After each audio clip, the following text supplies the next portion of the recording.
Welcome, everyone. Hi, friends. We're back with the second installment of Coffee with Dick and Sharon. Sharon, last week you asked me some questions about my background, my childhood, and my travels through this world that shaped my worldview. This week we're going to flip the script and ask you the same kind of questions. What has made Sharon who she is? Great question. Thanks, Dick.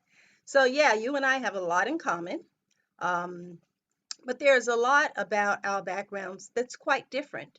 To begin with, I was born in New York City. You're from the Midwest. I came from a background where I am a second generation American.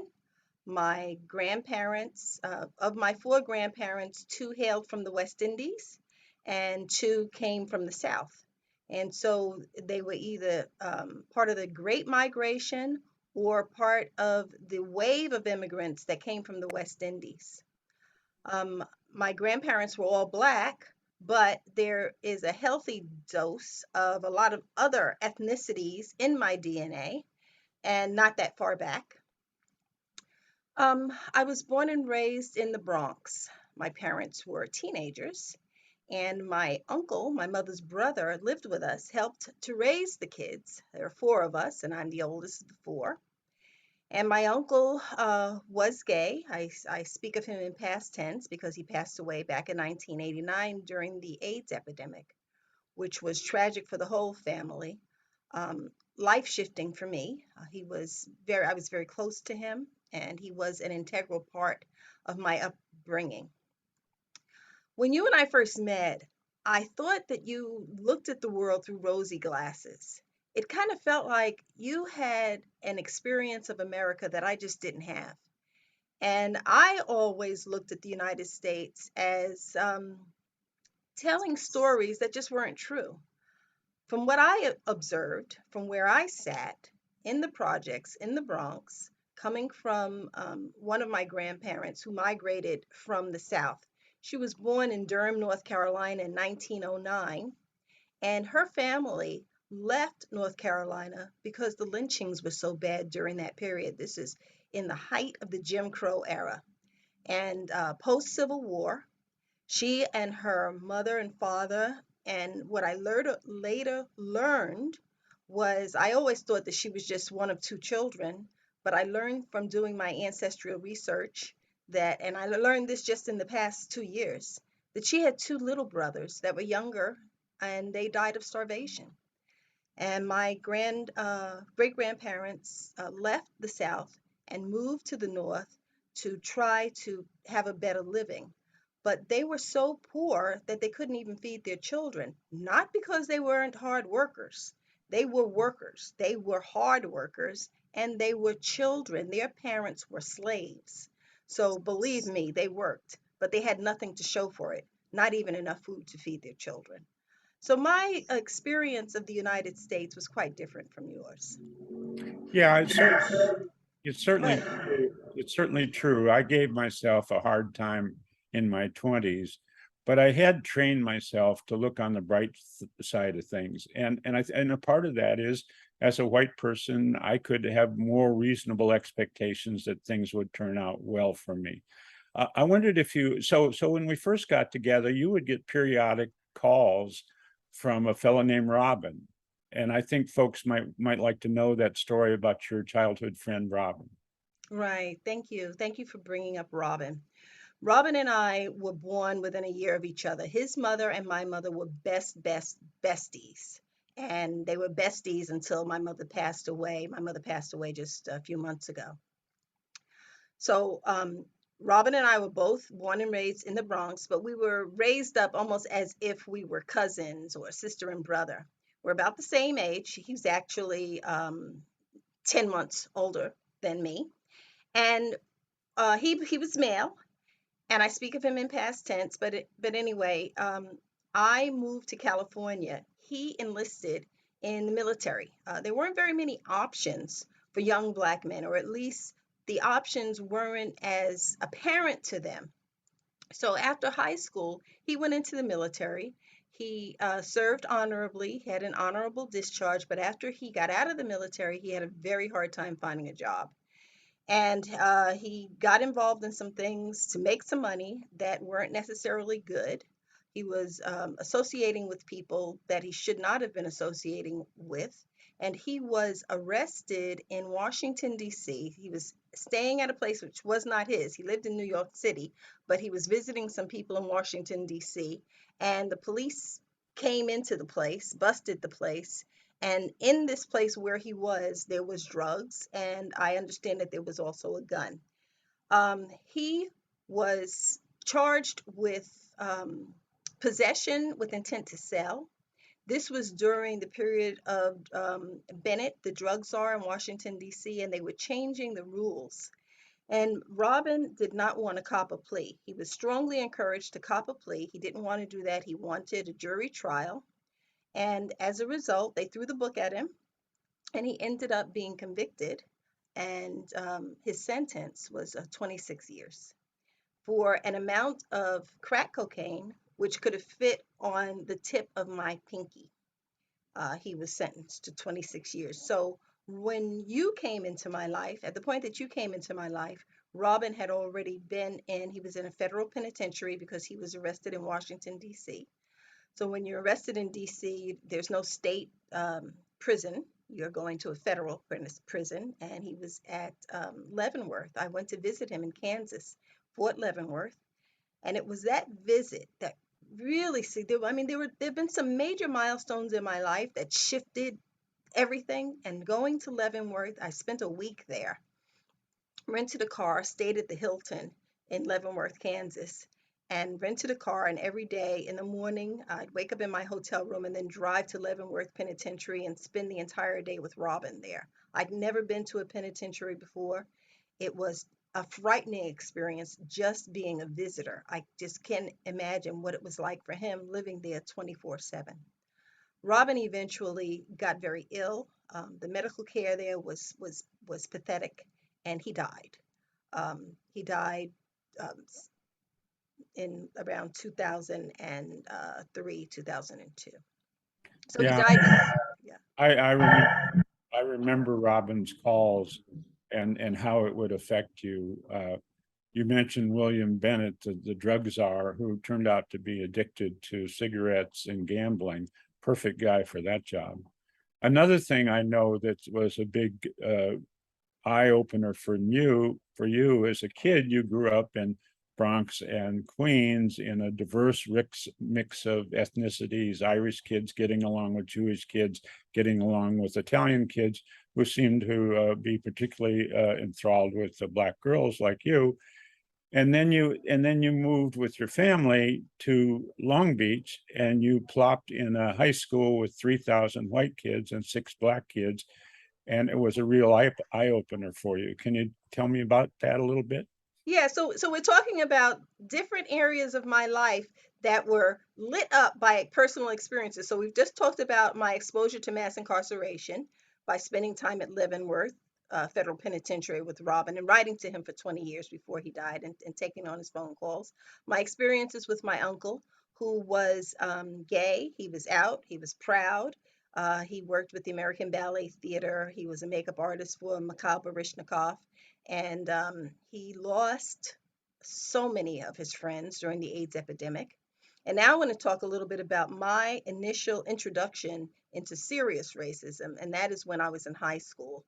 As one of six blacks that attended Lakewood High School in the mid 1970s as part of the busing program, I'd come to Southern California because my parents were briefly separated. So for a year, I lived in Southern California in the 11th grade, and I was bused to Lakewood High School. And as a student at Lakewood High School, I was in a special social studies, advanced social studies class where we would structure the class. The students helped the teachers to structure the class. And one of the ideas I had was to have a project with, there were four students. I was one of the four. And we were going to go and apply for to rent apartments. And the deal was I was the only black person, and I would go and fill out a rental application. And then we'd have the other white students follow me and see, and then we um, start collecting data on the experience. And my experience, I was the one to go first, and I filled out a rental app telling the landlord or the apartment manager that I was a graduating senior from Cal State Long Beach, so that she would believe that I was old enough to be renting an apartment. Of course, we didn't want to tell them we were just in the 11th grade, and that I was going to be graduating soon and that I had already landed a job and I needed an apartment. And every landlord or every apartment manager I met was very kind, was very polite, but each and every one of them told me, doggone it, you got here at the wrong time. We just filled our last vacancy, because there would be a vacant sign right on the lawn. So they would tell me that they were just about to take the sign down because the vacancy had been filled. And this happened no less than 3 or 4 times. So then, when the other student who was white came behind me a day or half a day later, she was given an entirely different story. She was given an opportunity to fill out a rental application. I think in one case, she wasn't even asked for an application. They were ready to just give her the place right then. She looked like she was the perfect person for them.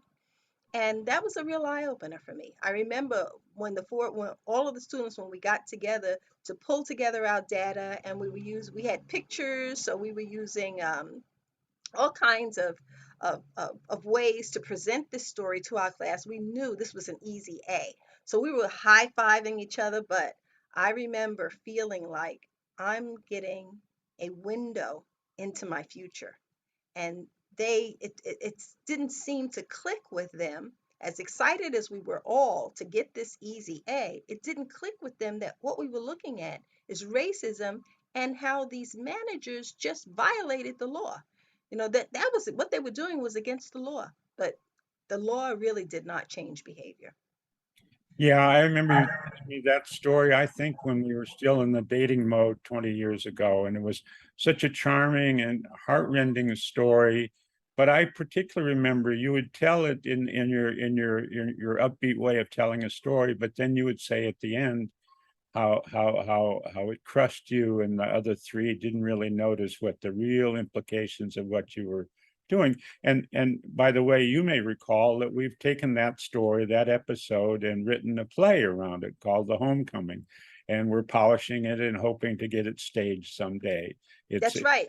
And also, I wrote the story and published it in the LA Progressive, and I did that maybe 10 years ago.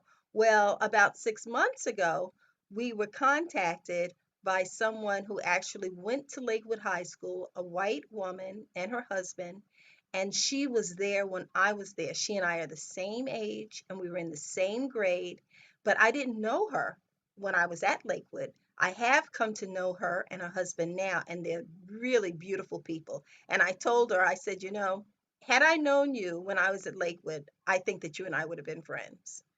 So so, this so some to good things. Yeah, go so ahead. to wrap up today's episode, why don't you give us a few thoughts about kind of a high point of your life when you spent the years working for NASA, which would seem to be a wonderful experience, but there was a dark side to it as well. That's right. Yeah. So I work with some of the most brilliant minds there are in this country. I work for NASA's Jet Propulsion Laboratory. And for those of you who don't know, NASA has about 13 different centers. Most of us have heard of Johnson Space Flight Center. We've heard of Goddard Space Flight Center. Well, the Jet Propulsion Laboratory is one of NASA's centers, which is here in Southern California in Pasadena, and it's responsible for its robotics program. So any of the missions that you've heard of that have gone to other planets or orbited other planets, the Mars Polar Lander, the Mars Global Surveyor, the Genesis Project, the Voyager Project, all of the unmanned, and I hate to use that term because I'm sure they're using a better term, a less gendered term now, but all of the projects where we have a spacecraft that's going out into outer space, those projects are projects that are managed and are designed by engineers at the Jet Propulsion Laboratory, and that's where I worked for over 20 years. It was a very rewarding career, a rewarding experience, but again, very disappointing. I started working there in the late 80s, and at the time, they had about 2,000 people that were contractors and about 8,000 people who were JPLers. and about 150 people who were Black. So you can imagine this is a facility that is seated in a very in Pasadena, California, a city that has about a 14% Black population. Yet they could only find about 150 Black people to work there. And I began to see the kind of discrimination that I saw at Lakewood High School. I saw it at my place of employment, and it would just go unchecked, unremarked upon, yet causing devastation in the lives of the people of color who either did not get it, who applied for a job and did not get a job, or those who did get a job there and experienced discrimination throughout their entire careers. And I was one of those people. So we're kind of at the end of this session. We'll be back with Coffee with Dick and Sharon next week as well. We also plan to start interviewing some of our authors. Any final thoughts you have, Sharon? I just wanted to say that, I've just shared some experience in my life. What I experienced led to the development of the LA Progressive. It's why I get up every single day. Dick and I have been publishing the LA Progressive we're going into our 15th year anniversary, and I don't think we've missed a day. We publish between 10 and 12 articles every day. So far, there have been over 25,000 articles over these 15 years. And we will continue to do that because we don't feel that corporate media, what some people are thinking is the source of most of their information, but we don't think that it gives you all the information you need to be educated, to be able to vote as an informed citizen. And so I feel driven to do this. I feel that it's a calling. Well, very good. See you next week, folks. Thanks for being here. So long.